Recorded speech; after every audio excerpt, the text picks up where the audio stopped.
बीज बेचल है उनका तो सुकोरिया बंडल ढेर खाले बंडल ढेर खाले। अरे अब ना रहबी राजा जी अरे माटी के अरे घर में कोठा अरे पिटवाई द बलमुआ ले ले माचा धर्मेंद्र भाई ले ले ले ले धर्मेंद्र भाई ए मामा ए फकी बोला हमारे मारदा को किया धोपल जाता का है अरे कोठा पिटवाई द ए भौजी भौजी हो ए भौजी बजाओ इतना बजवाओ तलुलू कि पीछे आखी तो आखी हो सगरो धस जाई। अरे कोठा पिटवाई द बलमुआ अरे दिल्ली फाम आरा में कोठा पिटवाई द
परवेश भैया लगा कर नेब या कोठा पिटवा कर जो है तड़जा का भेंट कर जा कि कोई कांटों से प्यार करता है तो कोई फूलों से, कोई कांटों से प्यार करता है तो कोई फूलों से।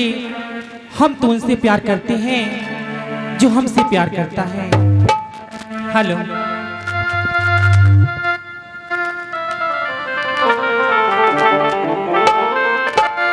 हो जी हमरा किया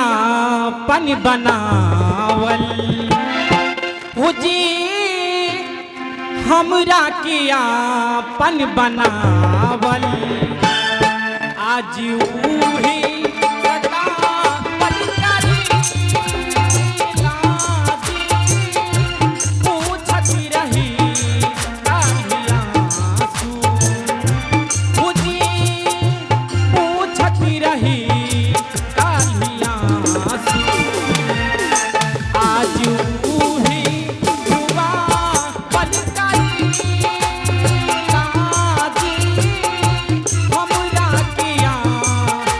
बन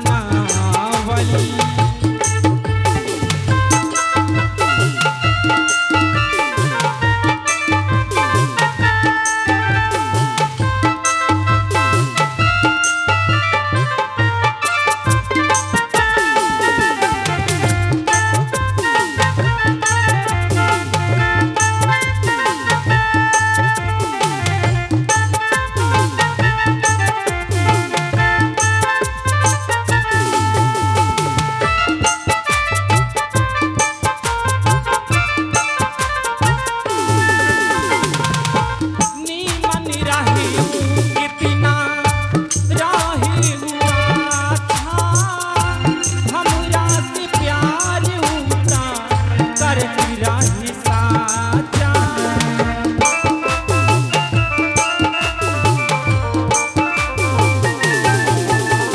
नीमन रहे ऊ कितना रहे ऊ अच्छा हमरा से प्यार उता करत रही साचा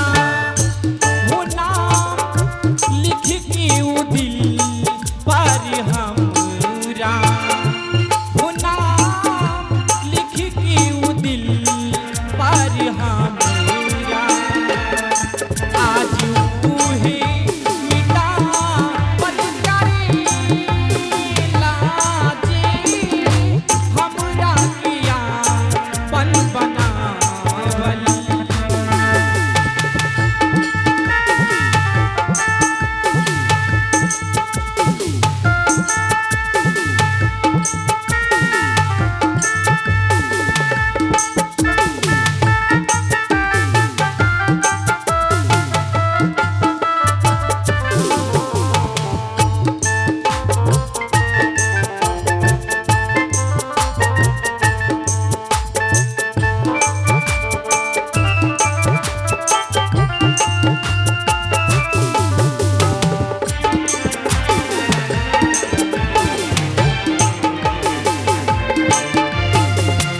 जिंदगी जियानी भाई उड़ गई चैना उनका याद में रूहिली नैना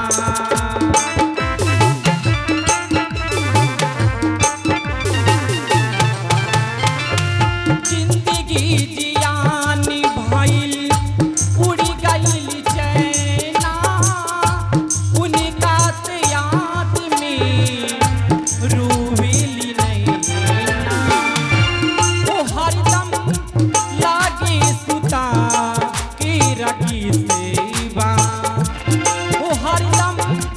लागे सुता के रखी सेवा आज उहे पटा पन करेला जे हमरा किया पन बनावल आज उहे पटा पन करेला जे पूछत रही कालिया पूछत रही कालिया आज उहे रुबा पन करेला जे हमरा किया पन बनावल आज उहे सता पन करेला जे